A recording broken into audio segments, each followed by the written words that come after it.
Welcome to the online lectures for software engineering.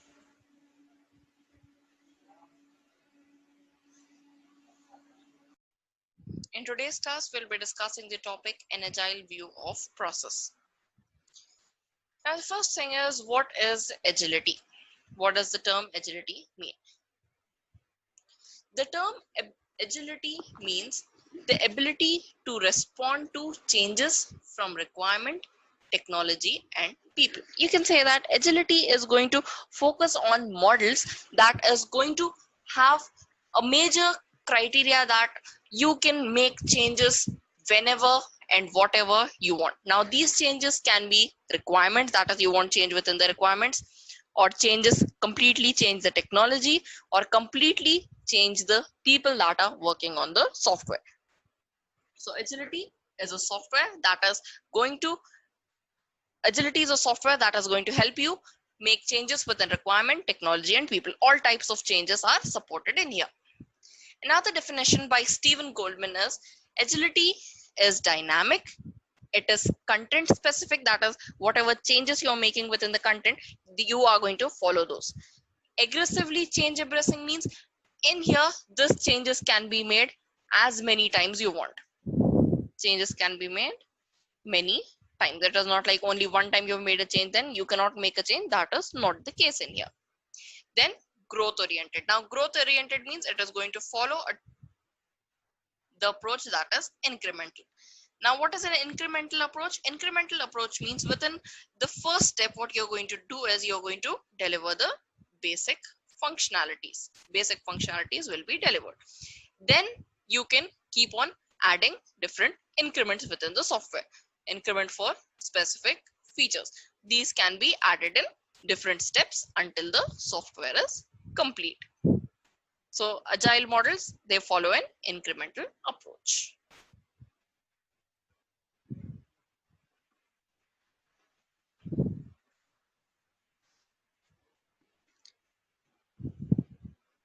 Now, what is agility? To be more specific, now agility is effective response to change. Effective means now if suppose the end user has come and told you that this change need to be made, so that change is going to be made at that specific time period. Effectively, those changes are going to be made. Whatever you're doing, that is going to stop, and you're going to embed the change within the software.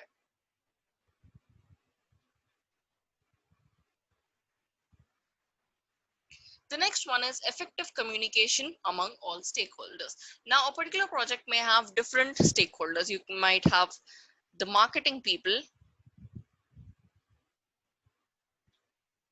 you might have the software engineers, you might have the financial department people. Now, stakeholders are people that are going to be benefited by the development of the software. So in here, each and every stakeholder can have different requirements of its own. So in here, to meet all the requirements of all the different stakeholders, there should be effective communication among all these stakeholders. Now, if suppose addition of one functionality to a software is going to affect the marketing department. So this marketing department is going to communicate with the financial department. That is, if suppose the cost is less, the funds that are given to develop the software, they are less. So in here, they're going to communicate so that everyone's criteria is being met. The next is drawing the customer onto the team, that is eliminate us and them attitude. You are going to enable the customer to participate within the development activities. That is, you're not going to have this the differentiation that we are the developers, we do not want the customers to interfere in our work. But if so, the customer is there within your software development process, it becomes easy for you to understand the customer's point of view. So this attitude of us and them will be eliminated, should be eliminated within agile process models. The next is organizing a team so that it is in control of the work performed. Now in here, the team that is working upon the agile model, they should be in control of the work that is being performed. Now, control of the work means they should be developing the project on time. Any defects within the software or any risk within the software, they need to identify them and eliminate them. Each of the things should be identified. The next is rapid and incremental delivery of software. Now, rapid in here means in here you're going to deliver the software as soon as possible. You are going to deliver the software. Yes, it can be based upon weeks or months time. You're going to take the short amount of time that is required to develop the software. And incremental deliveries, you're going to continuously add features.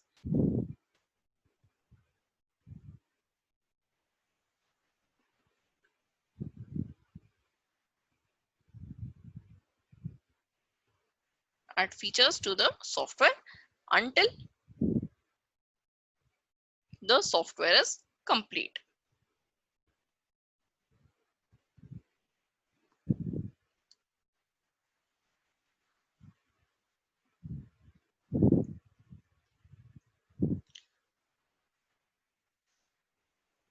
Now, there are certain set of principles that there are 12 principles for agility that are defined by the Agile Alliance, the Agile Alliance. Now, in here, the highest priority is to satisfy the customer. Now, in here, the highest priority whenever you're following the Agile models or Agile principles, the first one is you need to satisfy the customer. Now, when will the customer be satisfied? If he gets the software that he wants, any changes that he has requested, those are made. The cost that is there to develop the particular software, that is within his limit that was defined.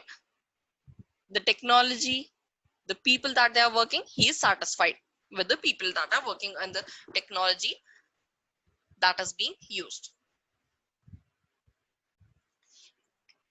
And the next part is within this continuous delivery of the valuable software. That is in here, as we've discussed, that this agile model, it is an incremental model. Incremental model means you're going to continuously deliver a workable software. That is, every time you're going to give a feature that is going to work.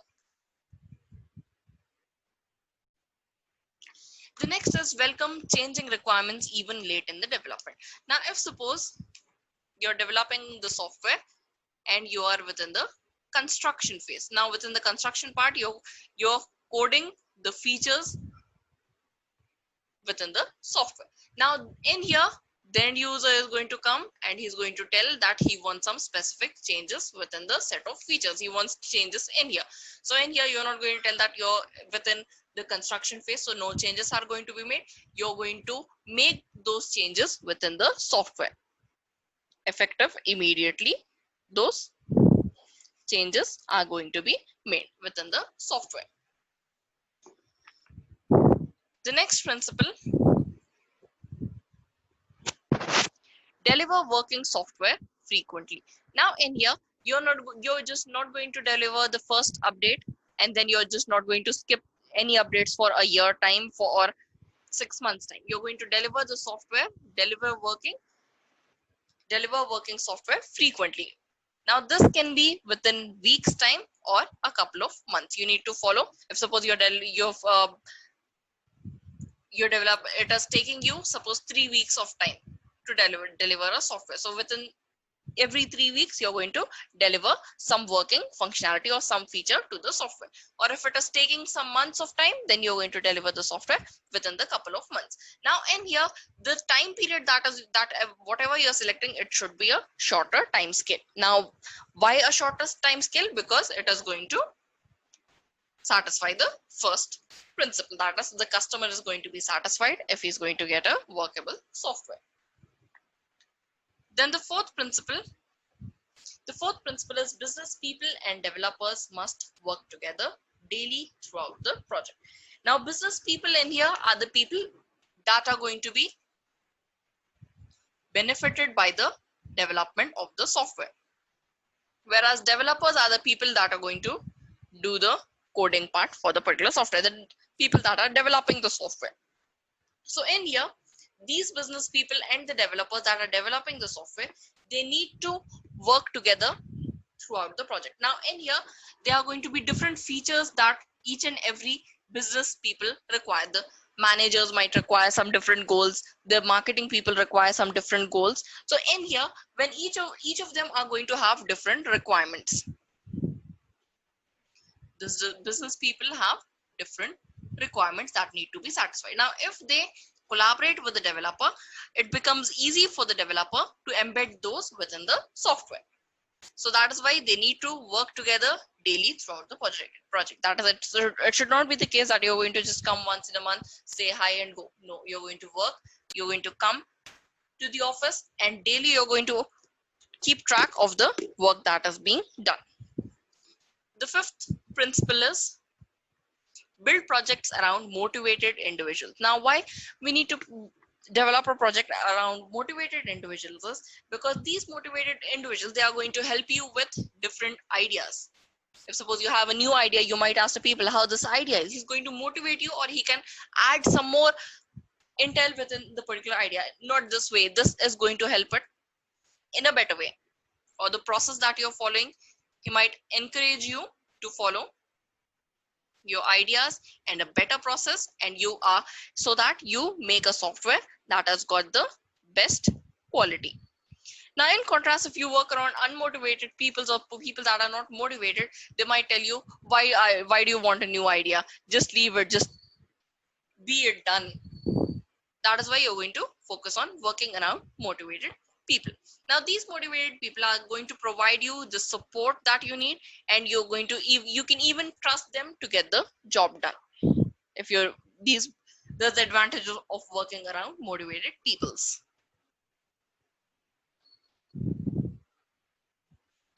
The sixth principle is the most effective and efficient method for conveying information to and within a development team is face-to-face conversation. That is, you've got the end user and you're going to have the developer. Now if suppose the end user wants certain changes to be made within the software, now in here he's not going to make a call or he's not going to send a mail. These are not accepted.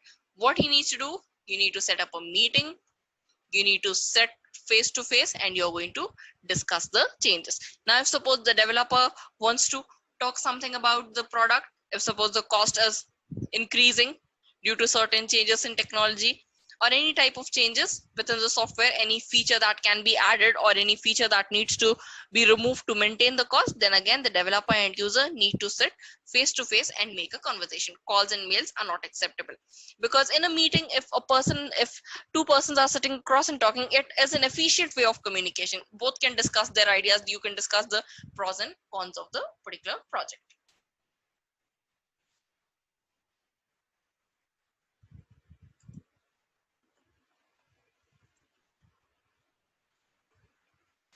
Then the next principle, seventh one, is working software is the primary measure of progress. Now how you're going to measure the progress? Measure the progress means how much work is done. How you're going to identify that this amount of work is done? That is identified by how much working software you've developed, how many different features are up and working. That are how many features are developed and they are in use at the end user side. So that is the way how you're going to measure the progress of a particular software. Then the next principle is agile process promotes sustainable development.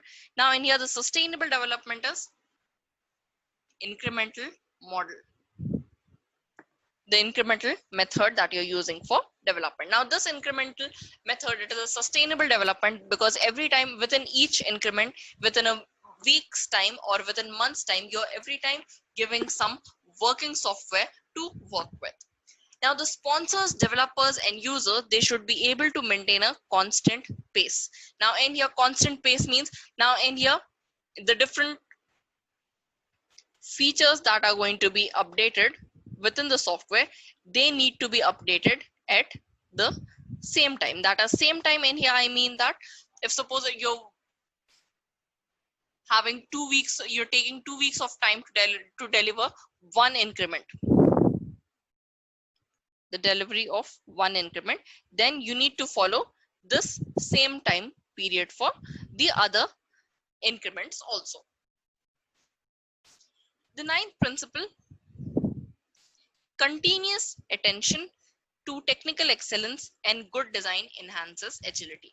Now in here, whenever you're developing a software, whether you are within the planning phase or you're in construction phase, design phase, within the different phases, you're going to continuously have an eye towards technical excellence. That is, whatever software techniques that you're using, it should be the best techniques that you're using, the best tools that you're using. And a good design. A good design means this design should be adaptable. Any changes that you want to make within the software, that can be easily updated. If you want the software to work on different platforms, or it should be easy to maintain, each of the things, they need to be identified. You need to continuously keep an eye towards the technical excellence and the good design so that you can enhance agility. The next 10th principle is simplicity. Now, the software that you are developing, the prototype that you are developing, prototype means model. The prototype, the model that you are developing, or the design. Now, the design in here, you can have or the architecture, everything that you're following, or the components that you're selecting, how each and every component is going to be set, how each and every component is designed. Each of the component, it should be simple. Now, why it should be simple? Now, if suppose it is very complex, means it is going to take a lot of time. And when it is complex, it is taking inputs from different components. It is giving inputs to different devices. If suppose there is a fault in, if suppose you have a fault in one component, it is going to completely slow down the entire software. A fault at one side of the component, it is going to affect the entire system. Entire system will be affected. The 11th principle, the best architecture requirements and design emerge from self-organizing teams. Now, now within the TSP team software process, we have seen that you have got self-directed teams. Now in here, those people are going to make their own plan, own architecture, own design. So in here, when people are so motivated, they are going to give you the best architecture, the best requirements, and best designs are going to come from these motivated people. The 12th and the last principle, at regular intervals, the team reflects on how to become more effective. Now in here, at regular intervals means at specific time, what you're going to do is you're going to keep a track of how effective and how you're going to tune and adjust its behavior accordingly. That is, you're going to you're not going to just focus on the best development. At regular intervals, you're going to reflect that as what you are doing, what you're doing, how you're doing. You're going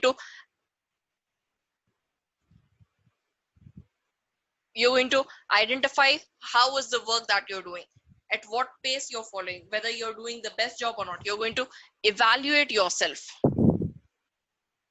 or your work. You're going to continuously evaluate your work, so to identify whether you're effective or the software that you're developing, it is effective. Then if suppose there are any changes that need to be done in your work that you're doing, or any changes that need to be done so that the software becomes effective, that changes in here, you're going to make those changes within the software. You're going to adjust the behavior. Any changes are there, you are going to embed them. So these are the 12 principles of the Agile Alliance that were defined for agile software development. Now, these principles can be asked, you might be asked within the final examination to define any 4 principles or 5 principles. Then they might give you to explain a model of Agile. There are 7 models within Agile. So they might ask you to explain a few principles and explain a particular model. Or completely they can ask only to explain a model.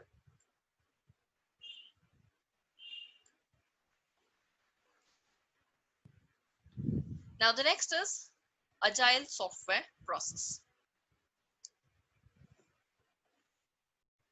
Now this Agile software process, again, this is an important for short answer as well as long. What is an Agile software process? Now an Agile software process, it is characterized in a manner and it addresses the 3 key assumptions for every software project. Now the first assumption is it is difficult in predicting changes of requirements and customer priorities. Now why it is difficult in predicting changes? Because this software, it is going to enable you continuous change within requirement, technology, and people. Requirement, technology, and people.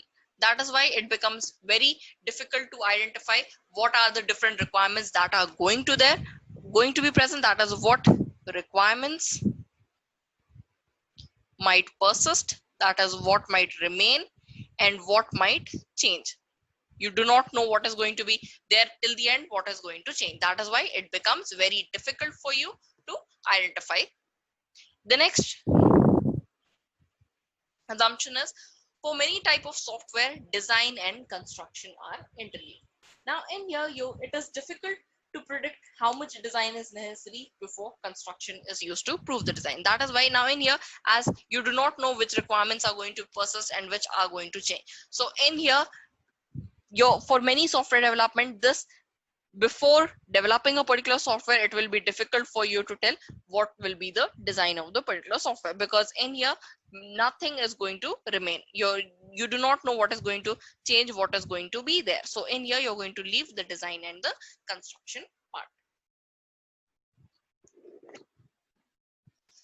The third one is analysis, design, construction, and testing. The first one, analysis; second, design; third, construction; and fourth, testing. These four are not predictable as we might like. Now these are not predictable. How these are not predictable? As within, if suppose we take up the point of view of planning, within the planning phase, what we do, we identify what is the design that might develop. You're going to make a schedule. You're going to identify the different risk. You're going to identify the different test cases that you're going to use. Each of the thing you're going to make a plan in here. So from planning point of view, this is difficult to predict. From planning point of view, the analysis, design, construction, and testing is difficult to predict. So these are the three characteristics of the agile software process.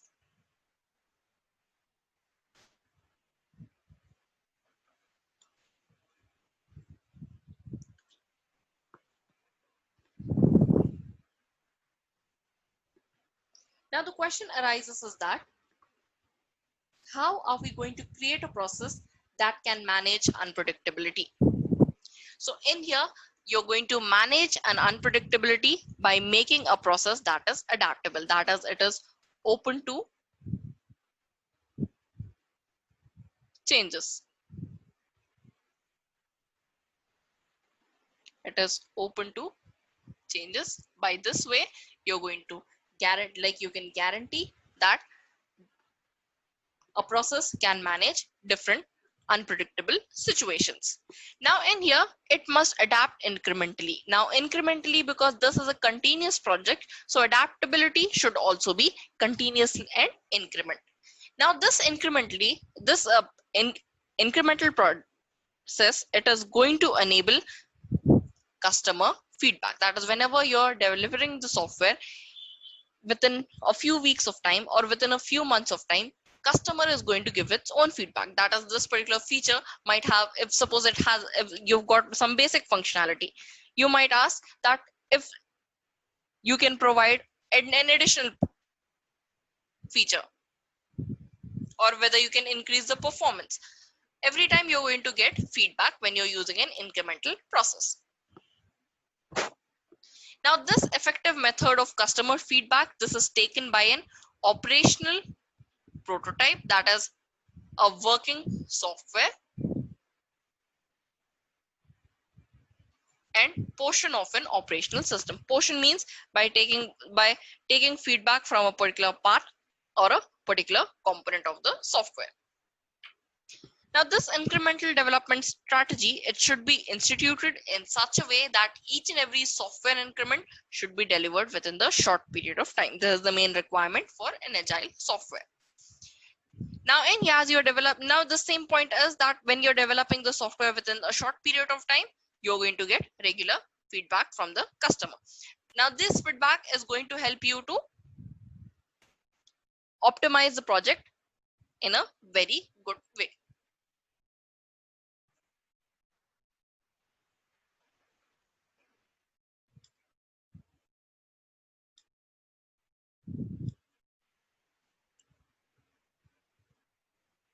Now these agile software process, within this, each iteration can last from about 1 to 3 weeks. If you're working within weeks of time, it is going to take this amount of time. That is, an increment should be developed within 1 to 3 weeks of time. Now, if suppose it is taking a month time, then within 1 month of time, it should be this time that should be selected. It should be less. Every time that you are selecting the time, it should take less amount of time. It involves cross-functional team working. Now, cross-functional team working is, now if suppose you've got two teams, you've got team A and team B. Now, team A is working on functionalities 1 and 2. B team is working on 3 and 4. Now, if suppose 1 and 2 is completed in the A team side and B is completely focusing on 3, he's got within the same amount of time, only 3 is completed. Now, as A is completed, he can assist with the fourth task, cross-functional, that is A can also work within B. Now the same way B can work within A team. Now in another cases, now if so, what is going to happen is that A and B, again, they all are working on 1, 2, 3 and 4 software. Now when this all is completed, you're going to work together and you're going to embed this entire software as a whole, adding 1, 2, 3 and 4 all together, working as a team. In here, you're going to do all the testing and coding part and complete the software.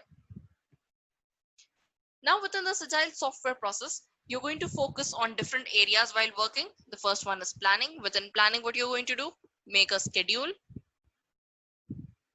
You can identify the risks.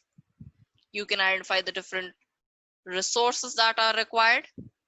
You can also make a plan for the different test cases. Now test cases, because now if suppose one risk is going to occur, how you're going to ensure that that risk is not going to occur? You're going to design a test case.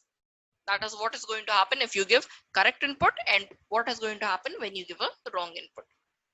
The next is requirement analysis. Whatever requirement that was stated by the end user, whatever you're developing, whether they are going to match the ones that are there within the software.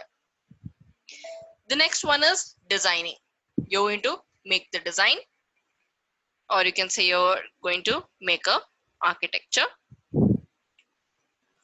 Then you're going to code, that is all the features are added by coding within the software.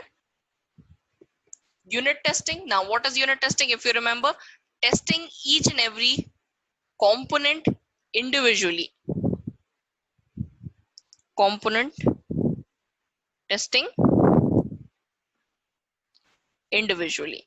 Now as we've taken the example of A and B teams working on 1, 2, 3 and 4 component, that is in here, what you're going to do is you are going to test first component completely, like removing it from the entire team. 1, 2, 3, 4, you're going to check only one differently.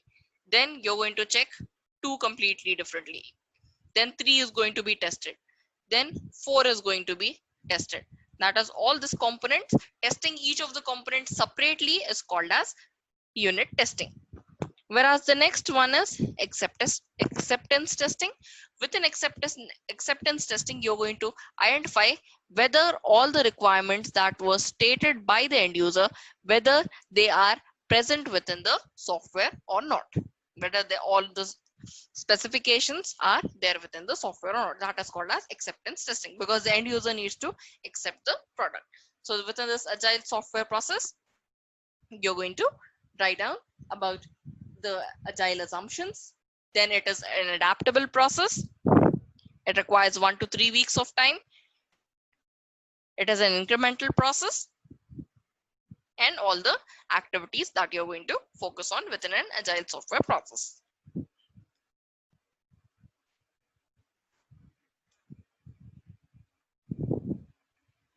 Now within the agile models, there are 7 different models. The first model is extreme programming, also called as XP. Next one is adaptive software development, ASD. The next is DSDM, dynamic system development method, Scrum, Crystal, feature driven development, and agile modeling. These are the 7 different models that we are going to study individually. Now, as I told you, with an agile, for an answer, if suppose an external, you get an answer from agile modeling, you can get this agile modeling along with the principles. You might be asked to explain any 5 principles, 4 principles, and you might be asked to explain any of the model, or only model can be asked. So we'll be discussing all these 7 models within the next class.